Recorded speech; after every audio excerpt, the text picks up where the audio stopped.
فمن عقد نكاحه على هدي القرآن والسنة yoyote yule atakayefunga ndoa yake kwa mujibu wa Qur'ani na Sunna, wattaqullaha fi zawjatihi, na akamhofu na akamwogopa Allah juu za haki za mke wake, faqad aqama baitan ala taqwa, huyu ajue ya kwamba ameshakusimamisha nyumba ambayo imejengwa na imani, walmawaddati warahmati, pamoja na mapenzi yaliyokuwa makubwa na huruma ndani yake. Ikhwata al-iman, ndugu zangu katika imani, ikiwa ndoa ilishafungwa tayari, watu walillahi alhamdu wamekula chakula, wamesherehekea katika ndoa, tayari jukumu limemalizika. Fala Allah, hapa ndipo wengi katika vijana wanapofeli, hapa ndipo wengi katika Waislamu wanapoanguka na kujaragazika katika hili, kwa sababu hawajui ndoa ni nini. Baada ya ndoa kufungwa na kufungika, fa asbaha mas'ulan an riayatiha, sasa jukumu ni kwa mwanaume, itamwajibikia kuwa ni mas'ulun juu ya mke wake na watoto wake.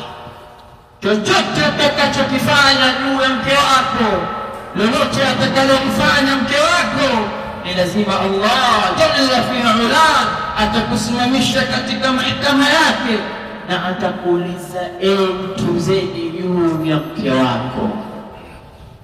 Na usipokuwa na jibu la kisawasawa, fahamu ya kwamba moto wa Allah unakuangalia. Allah tulinde nao. Walnafaqati alaiha, na itakuwajibikia kumgharamikia mke wako. Leo wangapi katika wanawake wanajigharamikia Allah? Baada ya jukumu la mwanaume kusimama kama kiongozi kwenye nyumba yake, anamwachia mwanamke ndiyo alishe watoto, anamwachia mwanamke ndiyo atafute kijio. Leo kazi yako ni kukaa maskani, kazi yako ni kusurura, ujui mke wako pesa anayoipata ya chakula anaitoa wapi, ujui watoto wako wanaishi vipi ndani ya nyumba yako. Allahu Akbar, mtihani uliokuwa kubwa. Wali wangapi katika wanawake leo wanazurura nje ya nyumba yao, tunawakuta masokoni bila ya saa. Ukiuliza wanakwambia tunatafuta chakula. Mwanaume yuko wapi? Wallahi wa rabbi, Allah kareka moto kwa ajili ya wale wasiofuata sheria na kanuni za dini. Leo ni wangapi matatizo yanatokea kwa sababu watoto wa kike hawakai katika majumba yao. Allah jalla fi'ala anasema kwenye Qur'an, kuwalazimisha na kuwaambia wanawake, waqarna fi buyutikunna wala tabarrajna tabarruj al-jahiliyyati al-ula. Leo hili halipo, kila mtu anataka kutoka. Wengine wanakwambia mimi mume wangu hanipi haki zangu, ni lazima nitoke, ni lazima nikatafute chakula. Wallahi jukumu kunalo wewe, na ukifa katika hali hii hauwezi ukaingia peponi.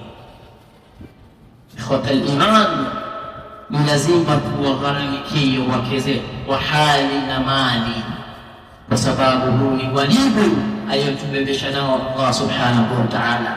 Ikiwa mitume alayhi salatu wassalam walibebeshwa jukumu zito la utume kuongoza umati zao, na sisi hatukuwa nyuma vile vile. Allah atubebesha mithaqan ghalidha, jukumu lilokuwa zito la kulea familia, jukumu lilokuwa zito la kuhudumia familia zetu. Wewe ni nani anayejitoa kwa ajili ya mke wake? Nani?